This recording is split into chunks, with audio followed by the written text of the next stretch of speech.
Estou aprendendo a não orar com as minhas palavras. Porque quando eu oro com as minhas palavras, elas estão poluídas dos meus próprios desejos. E a Bíblia diz que se pedirmos alguma coisa segundo a sua vontade, Ele nos ouve. E se sabemos que Ele nos ouve quanto ao que lhe pedimos, sabemos que obtemos o que lhe temos pedido.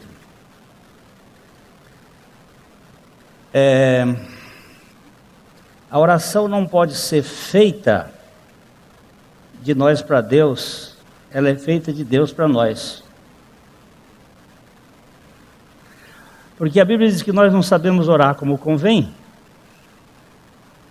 mas o Espírito Santo intercede por nós com gemidos inexprimíveis. Antes de colocar a palavra para Deus, Ele tem que colocar a palavra em nós.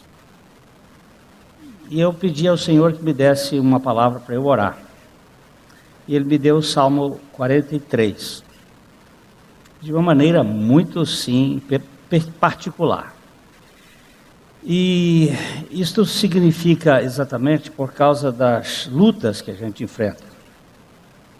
Todos nós que estamos aqui neste planeta Terra e vivendo neste exato momento histórico, estamos enfrentando muitas lutas.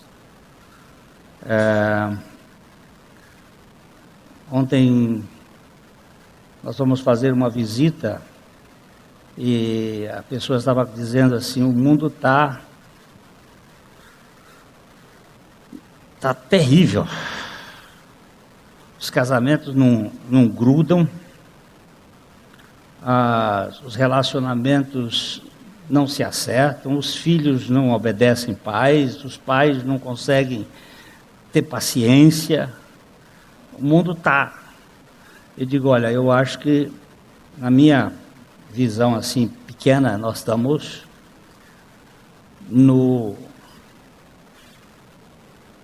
na prorrogação. Nós estamos na prorrogação. O juiz está com o dedo no cronômetro. Ele deu um tempinho a mais, como ele deu em Israel, como ele deu. Essa é a minha visão, por favor. Não tenho nenhuma revelação do Senhor aqui. A minha visão é que Deus está prorrogando um pouquinho mais. Mas a vida do Senhor está muito próxima. E isso, para quem é salvo, é maravilhoso. Mas para quem é perdido, é trágico. E eu pedi ao Senhor o texto para orar. Orar a Bíblia é uma das questões que eu gostaria de falar com vocês aqui hoje, rapidinho. Orar a Bíblia é uma forma segura de você orar. Porque você não vai orar os seus próprios sentimentos e pensamentos. Você vai orar os pensamentos de Deus. Você vai falar a Deus com a boca de Deus. E Deus me deu este salmo para eu orar ali, quietinho. E o salmo diz: faze-me justiça, ó Deus, e pleiteia a minha causa contra a nação contenciosa. Livra-me do homem fraudulento e injusto, pois Tu és o Deus da minha fortaleza. Porque me rejeitas? Porque hei de andar eu lamentando sob a opressão dos inimigos? Envia a Tua luz e a Tua verdade, para que me guiem e me levem ao Teu santo monte, e aos teus tabernáculos. Então, irei ao altar de Deus, que é a minha grande alegria. Ao som da harpa eu te louvarei, ó Deus, Deus meu. Porque estás abatida, ó minha alma? Porque te perturbas dentro de mim? Espera em Deus, pois ainda louvarei a Ele, meu auxílio e Deus meu. A gente orar a palavra de Deus. Vamos voltar ao texto, rapidinho, ao primeiro versículo. Existe uma igreja contenciosa, existe uma família contenciosa, existe um mundo contencioso. Faze-me justiça, ó Deus. O salmista está orando, pedindo justiça de Deus, não a minha, não a sua. E pleiteia a minha causa contra a nação contenciosa. Era o povo de Deus que vivia contendendo, provocando. E livra-me do homem fraudulento e injusto. Eu não posso me livrar dele, eu não posso me livrar de mim, quanto mais do outro. Só o Senhor para fazer isto. E ele vai mais um pouquinho para frente, pois tu és o Deus da minha fortaleza. Por que me rejeitas? Qual é o motivo da tua rejeição para comigo? Por que hei de andar eu lamentando sobre a opressão dos meus inimigos? Eu estava, levando tanta pancada. Sabe por quê? Porque essa igreja está pregando. Porque se está investindo em comunicação. Hoje pela manhã começamos um programa na televisão Tarobá, às 8h10 da manhã. E como foi que isso surgiu? Meninos que trabalham na comunicação foram conversar com um dos diretores da Tarobá, e ele disse: nós não temos interesse de botar religião no ar. Já tem muito religião aí. Aí um deles veio conversar comigo e disse: mas quem manda na Tarobá não é o dono da Tarobá. Quem manda na Tarobá é o Deus do universo. Se ele quiser esse assunto, ele vai abrir as portas.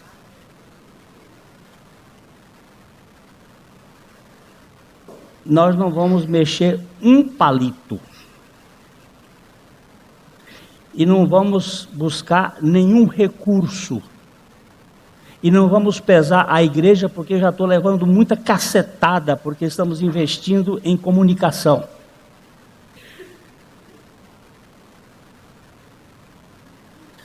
Na reunião sobre desconstruindo a religião, uma senhora chegou para mim e disse assim: Glênio, você precisa falar para mim.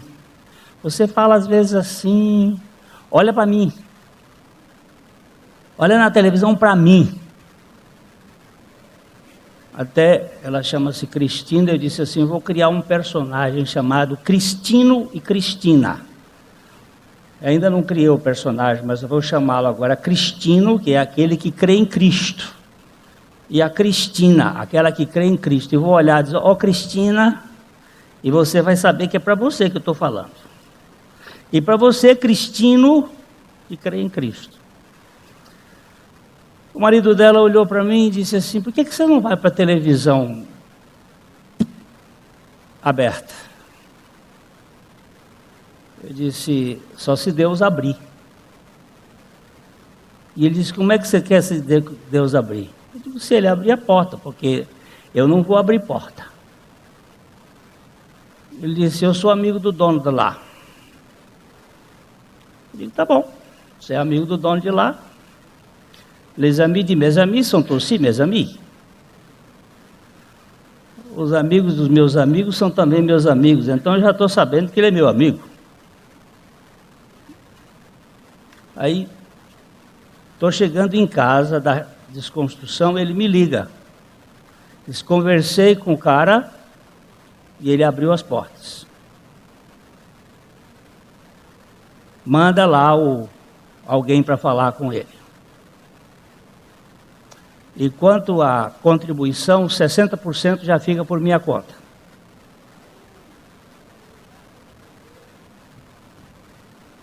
Aí conversou com mais 2 pessoas e os 100% foram providenciados. Então o programa começou essa semana. Chama-se Café e Fé. Café e Fé. Vem tomar café com a gente. 8h10 da manhã na Tarobá. Domingo. Todo domingo, 8h10 da manhã. Café e Fé. E você é convidado para tomar café com fé. Evangelho. Mas a gente, pau. O que esse pastorzinho vive viajando o tempo todo? E não fica na casa dele.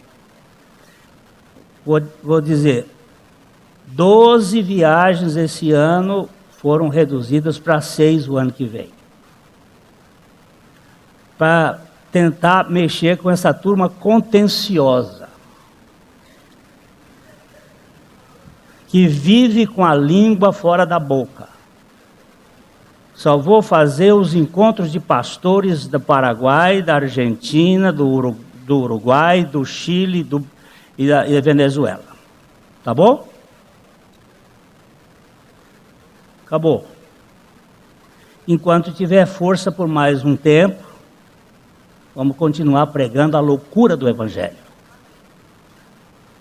Vou para o templo com a alegria do Senhor para pregar o Evangelho. Não vou pregar religião, não prometo vocês religião, mas Evangelho, enquanto Deus me der força, nós vamos continuar anunciando o Evangelho.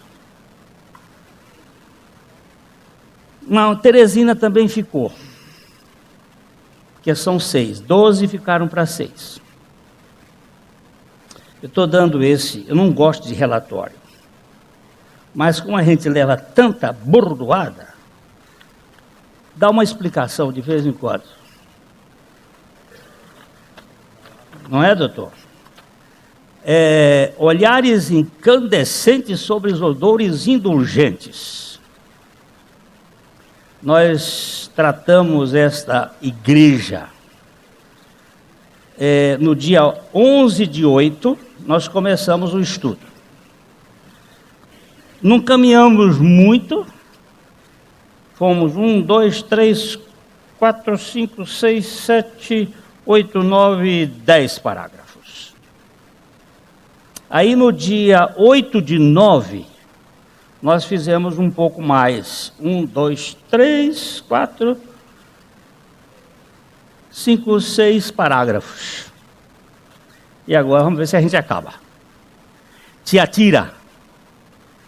Quem é essa tia que não sai do lugar? Vê se tira essa tia daí. Tiatira é uma igreja de um período que, para nós que estudamos a igreja dentro do conceito da filosofia da história, ela começa depois de Constantino, aí com o primeiro papado.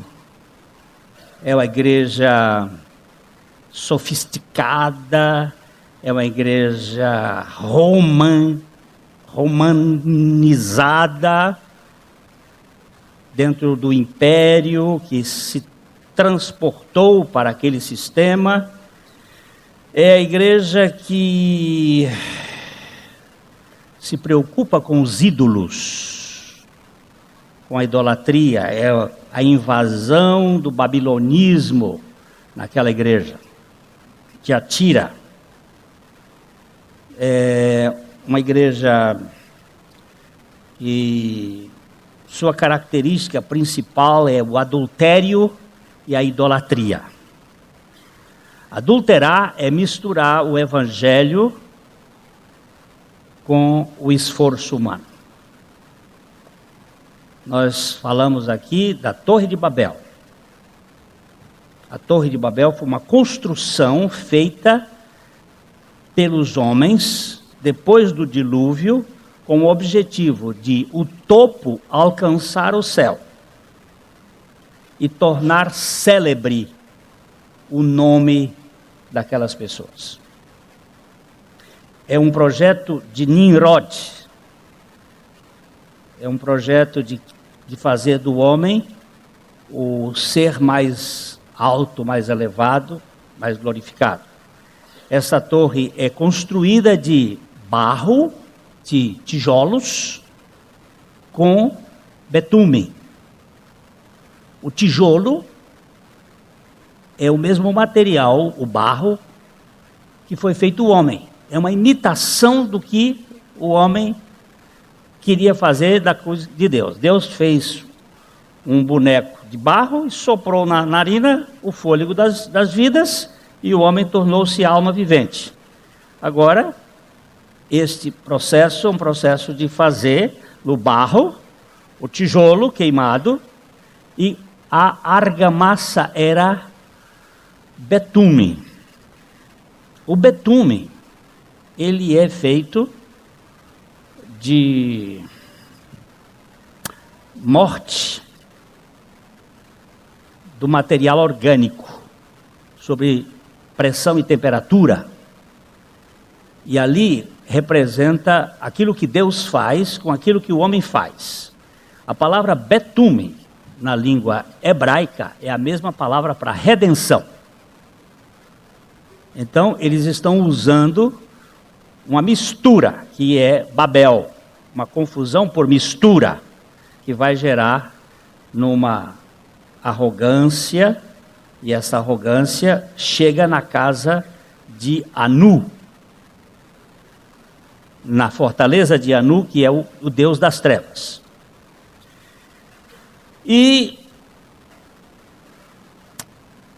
esse é o projeto que confunde as pessoas, porque o evangelho é Deus se esvaziando, enquanto que a religião é o homem se glorificando.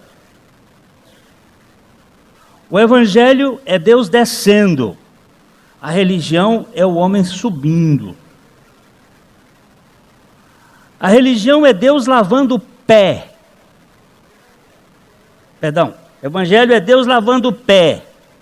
A religião é o homem de pé querendo ser Deus. E aí você vai, por aí você pode usar as metáforas e as figuras que você quiser. São dois movimentos diferentes.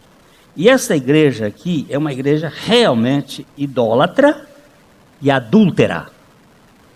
Nós vimos isso aqui nos textos. Agora, nós chegamos aqui no parágrafo, na segunda página, depois que fala que Satanás é esperto, e a esperteza de Satanás é botar a gente na passarela, para você ser um manequim, quando na verdade você é um molequinho bem safado, mas passar por uma Gisele Bündchen, quando a gente sabe quem é, fingir que você é o que não é, isso é muito adoecedor. Nós paramos aqui neste parágrafo. A coisa principal no mundo das trevas são os traços semelhantes. Fingir. Foi aqui o último parágrafo que nós estivemos. Agora vamos começar aqui. Parece claro que a igreja em Tiatira tipifica esse dualismo na congregação. Há como que duas igrejas dentro da mesma comunidade. O texto bíblico: digo todavia a vós outros, os demais de Tiatira, a tantos quantos não têm essa doutrina. Olha, ele está falando aos demais de Tiatira. Digo porém, todavia, a vós outros, os demais de Tiatira, a tantos quanto não têm essa doutrina. Que doutrina é essa? A doutrina de Jezabel. Quem é Jezabel? A esposa de Acabe. Quem é Acabe? O filho de Jeroboão I. Quem é Jeroboão I? O cara que se levantou contra Salomão. E foi para o Egito. Ficou no Egito enquanto Salomão construía o templo. E o que o Jeroboão fez? Quando ele assumiu as 10 tribos de Israel, vocês se lembram que Israel foi dividido. 10 tribos ficaram no norte. O profeta Aías encontrou-se com Jeroboão, ele estava vestido com uma capa nova. Ele pegou a capa, rasgou em 12 pedaços. Isso é coisa de profeta, coisa de doido. Rasgou a capa em 12 pedaços, pegou 10 pedaços e entregou a Jeroboão e disse assim: Deus se entregou a ti. Se você for fiel, você vai ficar com o reino do norte.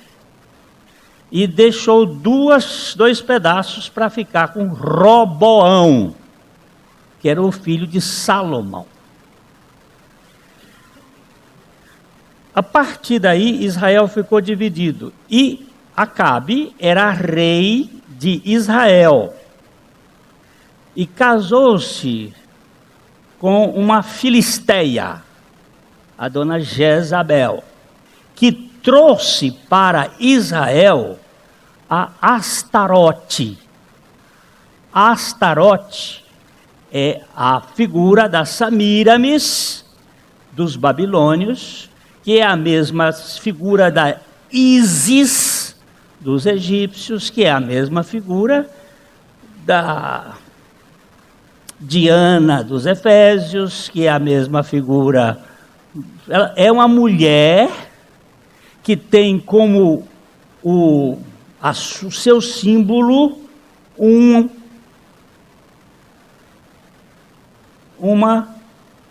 que chama isso aqui? Pirâmide. É a pirâmide. No pé dela tem uma cobra. Qualquer semelhança é mera coincidência. E ela tem o poder de adulterar com o povo de Deus. A dona Jezabel foi uma mulher extremamente astuta, conseguiu fazer com que o filho de Josafá, rei de Judá, casasse com o filho dela, com a filha dela, a dona Atalia. Vocês vão começar a estudar a Bíblia e ver o que é as Atalias, que vão fazendo atalhos por ali. E este filho de Josafá, Jeorão, foi um rei que ele era tão ruim por causa dessa mistura, que quando ele morreu, a Bíblia diz assim, ele não deixou de si saudades alguma, nem foi enterrado no sepulcro dos reis, por causa da idolatria que a dona Jezabel implantou, não só lá em Israel, mas aqui em Judá. E nós comemos gato por lebre. Comemos o humanismo em nome do cristianismo. E aí vai o grande perigo. Tem uma turma lá que não se misturou. Ela não se misturou com a mulher do Tiatira. Cuidado, meu irmãozinho, com o cover. travestido de artista principal. O uísque falsificado é menos perigoso do que uma igreja quase perfeita, embora tolerante com o que é intolerável. Quando eu estou falando aqui, eu vou dar os nomes. Igreja de Tiatira é a igreja católica. A igreja de Sardes, que nós vamos estudar no próxima vez, é a igreja protestante. Tem os mesmos vícios, os mesmos defeitos. Tem nome de que está viva, mas está morta. Tem as mesmas politicagens, a mesma sordidez, a mesma preocupação com o ventre. O Deus deles é o ventre, já que se preocupam só com as coisas terrenas. A salvação das almas é assunto para lá. O que nós queremos saber é o patrimônio, quanto vale, quanto tem. Não é quantas vidas foram salvas.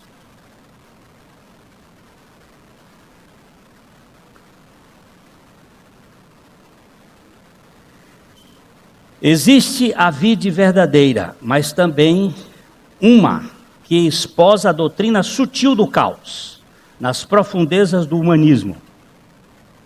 Este campo é um palco de grandes tragédias. A maioria das ovelhas não sabe discernir o cão pastor, que pastoreia o rebanho, do velho lobo liso e lisonjeiro, logicamente, mas ainda lobista e mascarado como se fosse o cordeiro.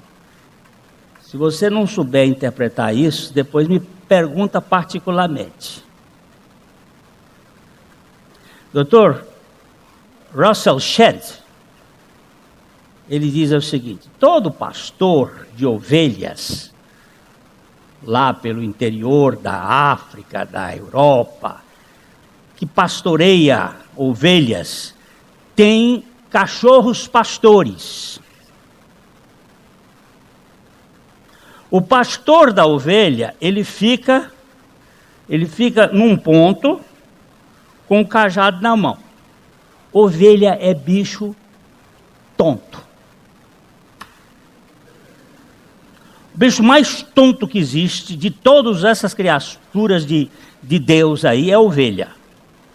É por isso que Deus botou o nome de ovelha no povo dele. É tonto.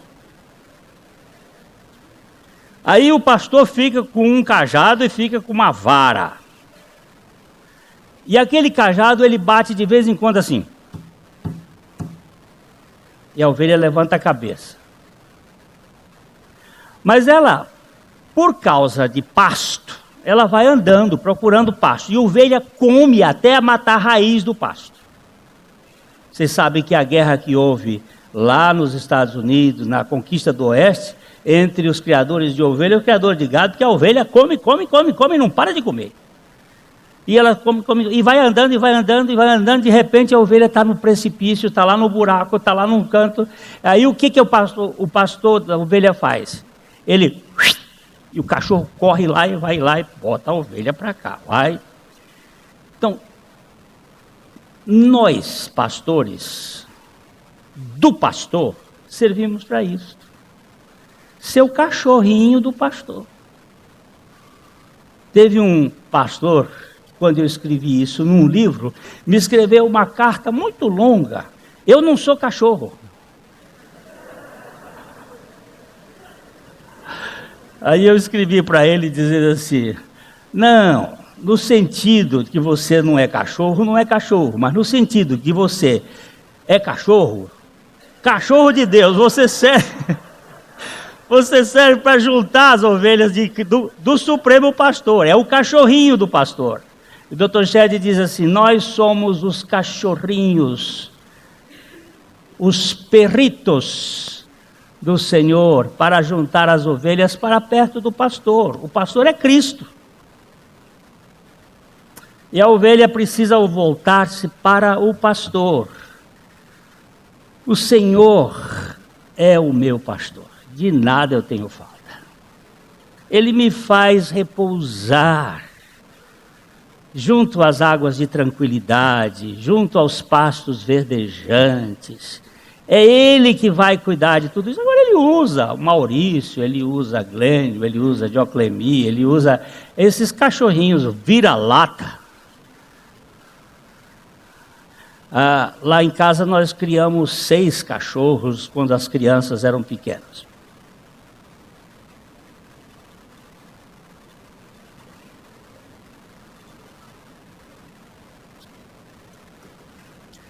Aí quando nós mudamos de casa, a minha esposa não quis criar mais cachorro. Nós ganhamos um cachorro de barro. Aí ficou aquele cachorro de barro lá na sala, que fica lá. E aí perguntaram para ela assim, você não quer mais criar cachorro? Não, não quero criar cachorro. Aí eu digo, lá em casa só tem um pastor. Ele pastor alemão? Não, pastor piauiense. É o único cachorro que tem lá, é esse, cachorro de Jesus. Gente, deixa eu dizer uma coisa. A videira verdadeira é aquela que Jesus passou na frente do templo de Israel. Ele estava saindo para o monte,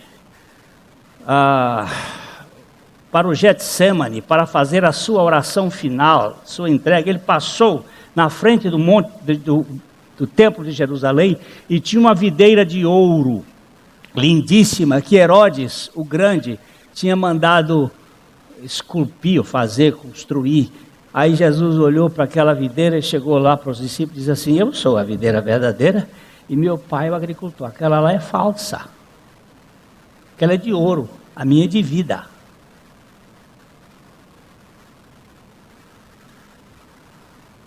Aquela lá só tem ritual. A minha tem vida e tem fruto. E vai ter fruto. E era isso que Jesus estava mostrando. Que o cristianismo não é um ritualismo. É uma experiência de vida. Se você não sabe discernir quem é o pastor do lobista, você está perdido.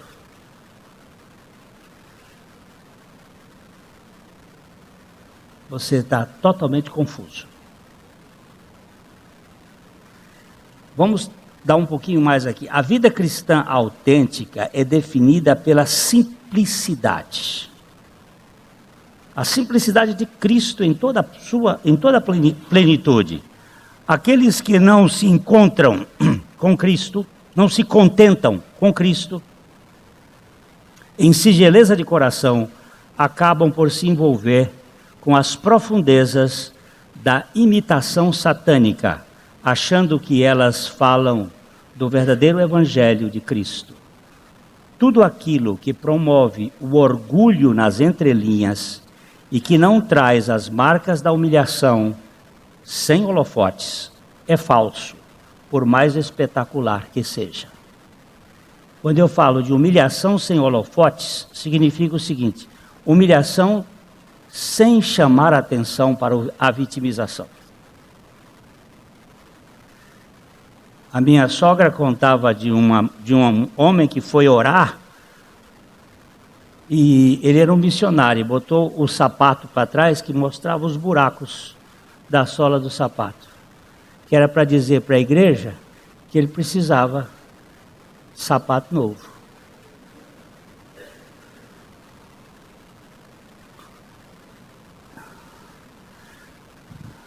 Em vez de orar num lugar quietinho, não, foi lá para frente, um sapato furado. Aí o irmão chegou e disse, olha, eu tenho um sapato novo para você. Pronto.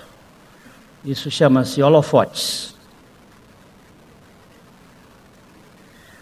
A Igreja de Jesus Cristo, meus irmãos, sempre enfrentou muitas lutas, passa ainda por várias tribulações e vive perseguida, mas não carrega peso. Quem propõe pôr carga nos ombros do povo de Deus são os promotores da justiça humana. Como ministros de justiça, eles fazem de tudo para manter a igreja sobre o peso de uma conduta movida ao medo, à culpa, à vergonha, ao dever e aos interesses. Mas esta atitude foge ao modelo da fé cristã. Ninguém pode ser obrigado a nada. Eu sei que há pessoas que foram acostumadas numa criação de pais rígidos e não conseguem conviver com liberdade. Preferem um sistema mais rígido de cobrança, mas isso não promove a libertação e não promove o crescimento espiritual genuíno. Porque se eu for fazer alguma coisa porque eu tenho medo, ou porque se eu for fazer alguma coisa porque eu tenho algum interesse no negócio, algo está errado.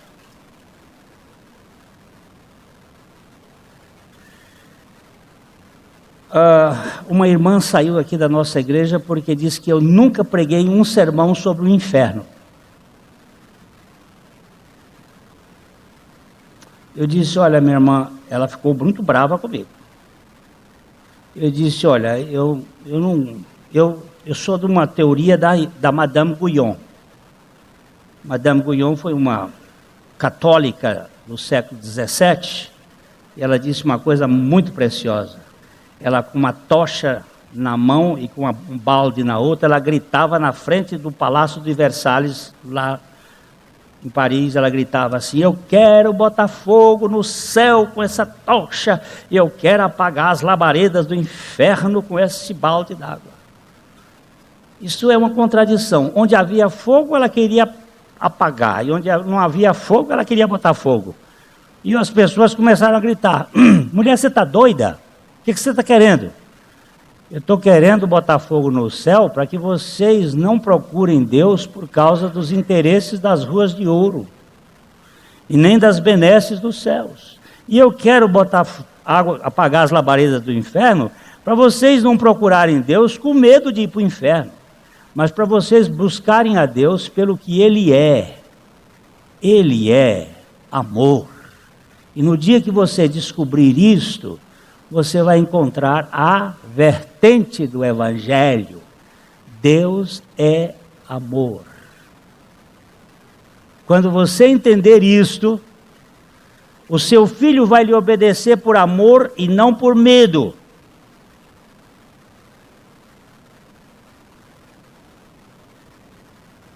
Ainda que tenha amor e firmeza andando juntos. Mas é o amor que faz a motivação certa. O Senhor não vai colocar mais peso sobre essa igreja ideal ou idealizada, mas manca. E lhe ordena, Apocalipse 2:25. Tão somente conservai o que tendes até que eu venha.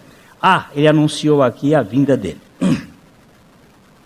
Uma das coisas lindas da ceia do Senhor é que o Senhor Jesus disse que era para fazer sempre isto, a lembrança, a memória do anúncio da sua morte até que ele viesse. O Senhor vai voltar. Ele vem buscar os seus. Favor que eu vou dizer assim, ele não vem buscar a igreja como estrutura, mas ele vem buscar a igreja como seu povo. Deus sempre salvou um remanescente no meio do seu povo. O povo de Israel se despencou, mas Deus tem o remanescente. Deus disse para o profeta Elias, que estava deprimido, entrou numa caverna, depois de andar 40 dias, entrou numa caverna e queria morrer. E Deus fez um trabalho com ele, até que ele saiu da caverna, e Deus disse assim, você está pensando que você é sozinho? Que presunção é essa? Eu tenho aí 7.000 que não se dobraram diante de Baal. Era uma nação de mais de 3 milhões de pessoas, mas ele tinha 7.000. Não se esqueça de uma coisa: não temas, ó pequenino rebanho, porque o Pai agradou dar-vos o seu reino. Quem disse isso foi Jesus. A igreja não é uma multidão, é um pequeno povo alcançado pela graça de Deus. Esse povo sabe que é. O trigo no seio desta comunidade tem função conservadora que merece atenção especial. Deus sempre manteve um remanescente no meio da turma que se denomina povo de Deus. Quando o Senhor retornar na parousia é a vinda de Jesus Cristo, quando Ele vier buscar os seus. Ele terá gente, além da aparência, no bojo dessa estrutura confusa da religião que idolatra tradições, pessoas e imagens. Deus vai buscar gente na igreja católica, na igreja protestante, na igreja evangélica, na igreja neopentecostal, na igreja que não tem nome nenhum. Ele vem buscar gente. Ele não vai levar a igreja, ele vai levar o povo dele.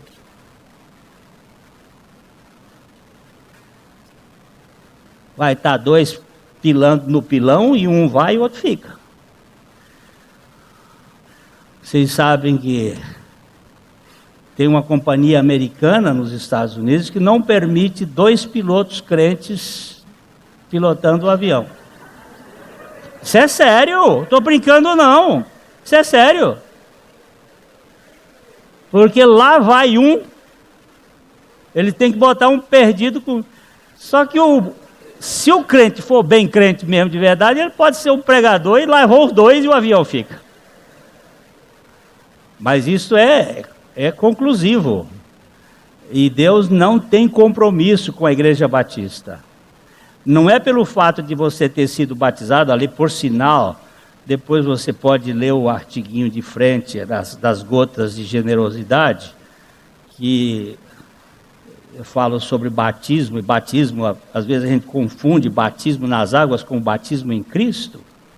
E eu fui batizado na igreja, eu fui fazer as contas agora dos batismos, foi feito aqui nessa igreja, desde que eu cheguei aqui, dá mais de 3.000 batismos.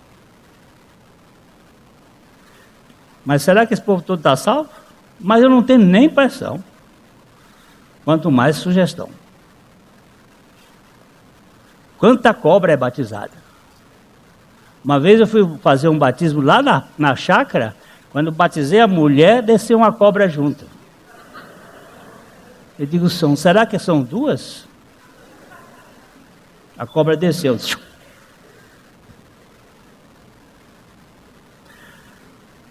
Aí, gente, eu nasci com uma natureza de serpente. Só Jesus para mudar. Só Jesus para mudar. Esta igreja complexa e confusa, mas de grandes virtudes pessoais e de muitas obras, agora está sendo exortada a observar e conservar as obras de Cristo. Há um apelo muito sério aos seus membros aqui, a fim de que se voltarem diretamente para guardar as obras de Cristo. O verso 26 do capítulo 2. Ao vencedor que guardar até o fim as minhas obras, eu lhe darei autoridade sobre as nações. Agora eu peço que você volte para a primeira página e você observe onde está em negrito no 3º parágrafo, que ele diz: conheço as tuas obras, o teu amor, a tua fé, o teu serviço, a tua perseverança e as tuas últimas obras mais numerosas do que as primeiras. Ele está falando tua, referindo-se ao mensageiro da igreja e à igreja, as tuas obras, e aqui no versículo 26 ele está falando as suas obras. Ao vencedor que guardar até o fim as minhas obras, as de Cristo, não as minhas, mas as dele, eu lhes darei autoridade sobre as nações. A gente tem que ver o que está escrito. Ao vencedor que guardar até o fim as minhas obras. Quais são as obras de Cristo? São as obras da redenção. Vamos dar um exemplo. O livro de João, o Evangelho de João. Posso pegar Marcos também, mas o Evangelho de João. Ele não fala do nascimento de Jesus. Não se preocupa com esse assunto.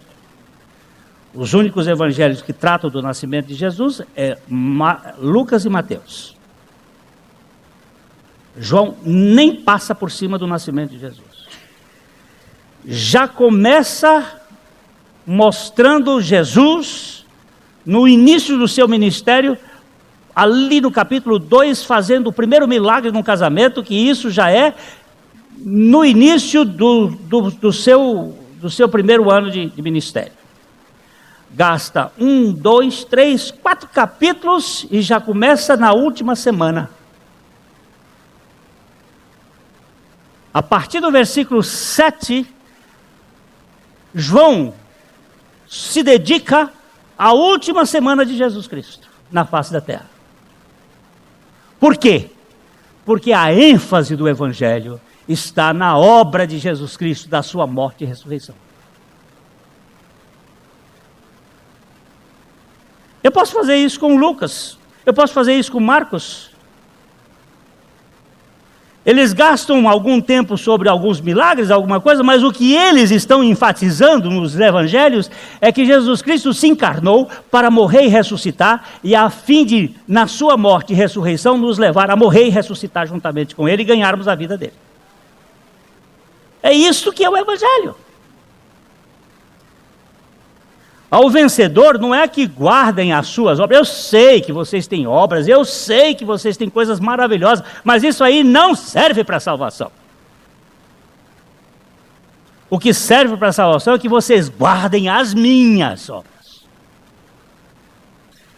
No princípio da carta, João fala das tuas obras e das últimas obras, muito mais numerosas do que as primeiras, sempre ligando-as à igreja e as elogia. As obras da Igreja Católica mais recentes são maiores do que as obras do início. Se vocês quiserem que eu prove isso, eu vou provar isso teologicamente.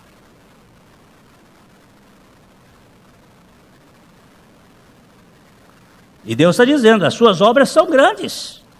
Mas no final, ele fala do vencedor, daquele que guarda até o último instante as suas obras, isto é, as obras dele mesmo, e o coloca numa posição de destaque no seu reino milenar.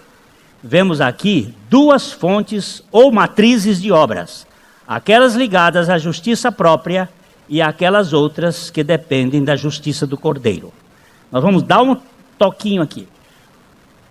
Você faz uma obra se é justiça própria. Vamos lá. Quem é, afinal, o vencedor? É aquele que experimenta as suas obras até o fim.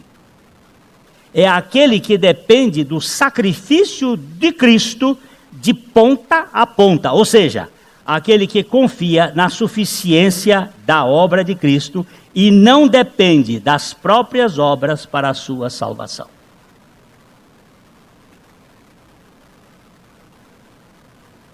Eu fiz uma porção de coisa, fez? Ótimo. Não serve para nada. A carne para nada aproveita. Eu estou confiado na obra de Cristo. Opa, senta, descansa. Você é um dos convidados ao banquete. Tudo está preparado. Coma. Qual a diferença das tuas obras e das suas obras? Quando praticamos as nossas obras, elas nos envaidecem quando temos êxito. ou nos entristecemos quando nós fracassamos.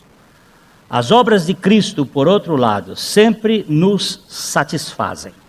Somos aceitos somente pelas suas obras e nunca pelas nossas obras, pois até as nossas obras vêm dele, são feitas por ele e vão para ele. Porque é ele quem realiza em nós tanto o querer como o efetuar.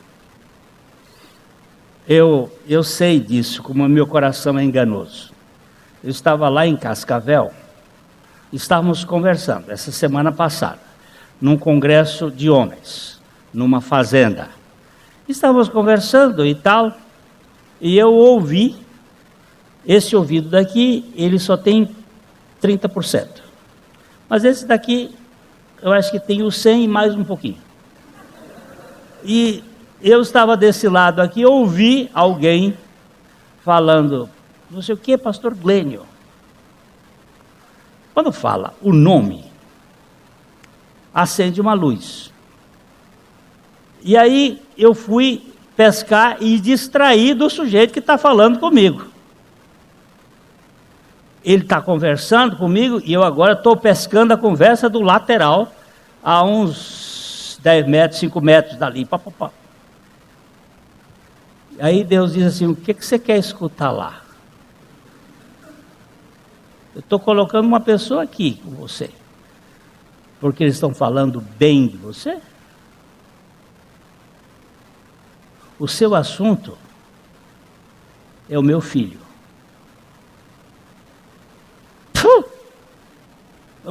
Me repete o que você estava dizendo, meu irmão, que eu perdi aqui.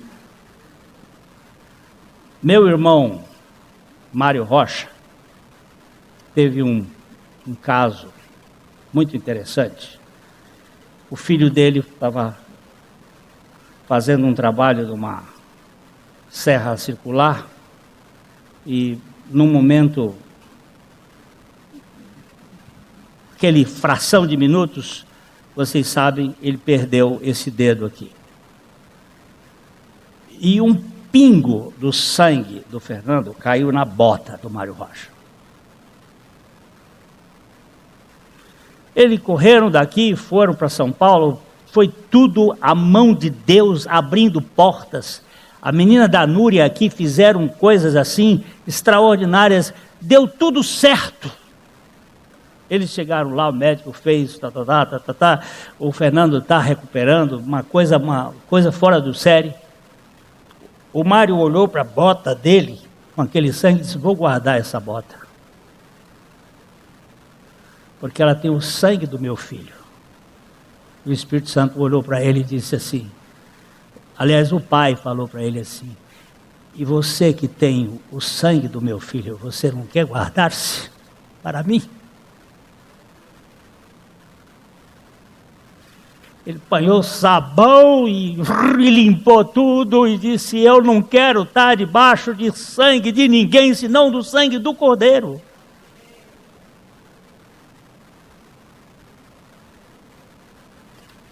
Nós ficamos muito impressionados com algumas coisas, com alguns ídolos que nós formamos. Não, meus irmãos, é tudo dele, por meio dele, para ele, que são todas as coisas. No final, Jesus promete ao vencedor, aquele que vencer com a sua vitória, não com a nossa vitória, que ele terá plena autoridade sobre as nações. Vamos ler juntos o versos 27 e 28. E com cetro de ferro as regerá, e as reduzirá a pedaços, como se fossem objetos de barro. Assim como também eu recebi do meu Pai, dar-lhe-ei ainda a estrela da manhã. Vocês vão ter não só o governo das nações, não pelos méritos. Há um grupo que sustenta o seguinte, nós precisamos reinar aqui em vida e vamos criar uns galardões, sei lá como é que é, sargento, tenente, capitão, major, tenente coronel, coronel, general de... Como é que é, Joaquim? General de divisão, de brigada, de divisão e de exército. Marechal. Agora eu já estou na posição de marechal do reino de Deus. Eu vou ganhar, vou administrar sobre 10 nações. O que é isso que está por trás? Me chama, me diga, o que é isso que está por trás? Hã? O que está por trás desse negócio aí? Glória, né? O irmão disse assim, eu não vou mais ver televisão, porque isso é do diabo e eu quero ter um galardão. Não é por aí não, você vai ver televisão porque é do diabo mesmo, mas não é porque você quer galardão. Se Deus me der galardão, está tudo bem. Se não me der galardão, me der herança, eu fico satisfeito. O que é esse negócio de galardão na base de mérito?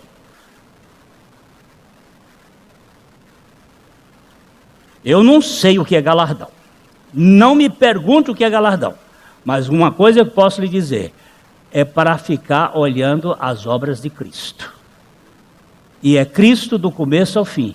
Porque até a minha leitura bíblica, quando eu fazia por tupete, dava cansaço. Agora, quando faço por prazer e pelo amor dele, é um negócio fantástico. Eu já li muitas vezes a Bíblia de capa a capa na base do book. Mas não tinha aquele fluir de alegria. Agora, até antes eu ficava irritado quando minha mulher chegava e falava comigo, quando eu estava lendo a Bíblia, porque eu tinha um dever de ler a Bíblia. Agora ela fala, eu respondo para ela, volto e diz, Deus, toma aqui o que o senhor estava falando, e não temos mais aquela agonia de espírito, porque é ele e ele, se ele diz para ela falar uma coisa comigo naquela hora, pode não ser importante para mim, mas é importante para ela, então lá vai, vamos embora.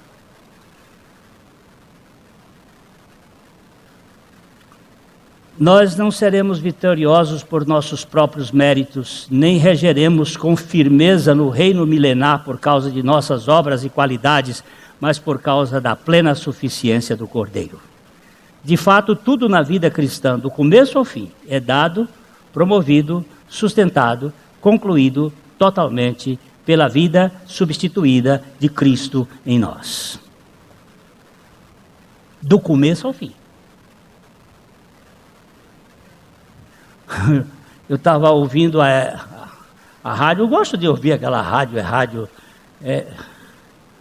essa de Cornélio Procópio, BBN. Né? Aí um pregador estava falando lá e disse assim, se você for fiel, Deus será fiel. Se você for infiel, Deus não será fiel com você. Eu digo, mentiroso! Dentro do carro, só estava Deus e eu, e o homem falando lá, de mentiroso! A minha Bíblia diz, se eu for fiel, ele é fiel, e se eu for infiel, ele permanece fiel, porque não pode negar-se a si mesmo. É mentira! Isso é para botar o sujeito para vir à igreja na base do muque. Vai na base do muque, enche a igreja na base do muque e vai encher o inferno também na base do muque. Agora venha chamado pelo amor incondicional de Deus, tenha prazer de alegria na vida de Deus. Isso é totalmente diferente. Eu gritei aqui domingo retrasado e minha filha estava escutando lá, ela deve estar escutando lá. Se vocês vierem me visitar, porque vocês estão com peninha do papai que está ficando velho, se vocês estão vindo me visitar porque vocês têm algum interesse, se vocês estão vindo me visitar porque vocês têm medo, têm culpa, vocês fiquem aí na casa de vocês. Agora, se vocês vierem me visitar por amor, nós vamos fazer uma festa juntos. Vamos fazer festa, vamos celebrar, vamos comer juntos, vamos rir, vamos brincar, porque o amor é a coisa que cobre multidão de pecados. Não encobre, cobre. Um dia eu conto a história da minha filha para vocês, mas aí de peito aberto. É para nunca mais nego ficar com cara de safado para mim. Eu amo até o fim. Jesus diz, tendo amado os seus, amou-os até o fim. Amou Judas. E quando Judas vinha com um punhal, um beijo falso para Jesus, Jesus olhou para ele e disse assim, amigo, a que vieste? Outro dia alguém chegou para mim e disse assim, o senhor pensa que todo mundo aqui dentro dessa igreja é seu amigo? Eu digo, eu não sei. Eu sei que eu sou amigo deles. Se ele não é meu amigo e fala por trás e mete a boca, eu não me importo. Porque a minha amizade para com eles não depende de mim, depende daquele que me fez amigo deles, em Cristo Jesus. Isso não significa que eu venda a minha consciência por qualquer prato de lentilhas.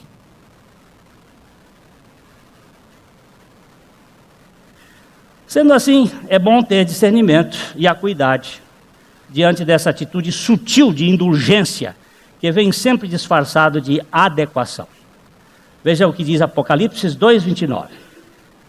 Quem tem ouvidos, ouça o que o Espírito diz às igrejas. Todo cuidado é pouco, meu irmão, com a tolerância que fomenta nas entrelinhas o culto que cultiva as mais indistintas formas de idolatria. Esse terreno encontra-se minado e qualquer um de nós corre risco sério ao andar por ele. Que o Senhor nos guarde dos ídolos. Deus nos dê graça para viver na presença dEle, sem medo, sem culpa. Eu vou dizer a palavra fazendo assim, sem vergonha, sem interesse e sem obrigação. Que Deus conceda a ti e a mim momentos de buscar a sua presença e nos alegrarmos nele. Não esqueça que o sujeito que está do seu lado teve pai e mãe que nem sempre foram bons, coerentes, tiveram pais melhores, mas são carentes. Dá um cheiro nele, não custa. E até a noite. A mensagem que você acabou de assistir faz parte do Ministério de Comunicação Palavra da Cruz. Temos um grande acervo de estudos bíblicos em áudio e vídeo. Distribuímos também gratuitamente o jornal mensal Palavra da Cruz. Entre em contato conosco pelo fone 0 operadora 43 3372 8900 ou pelo e-mail livraria@piblondrina.com.br. Visite-nos pelo site www.livrariapiblondrina.com.br ou acesse www.piblondrina.com.br. Graça e paz.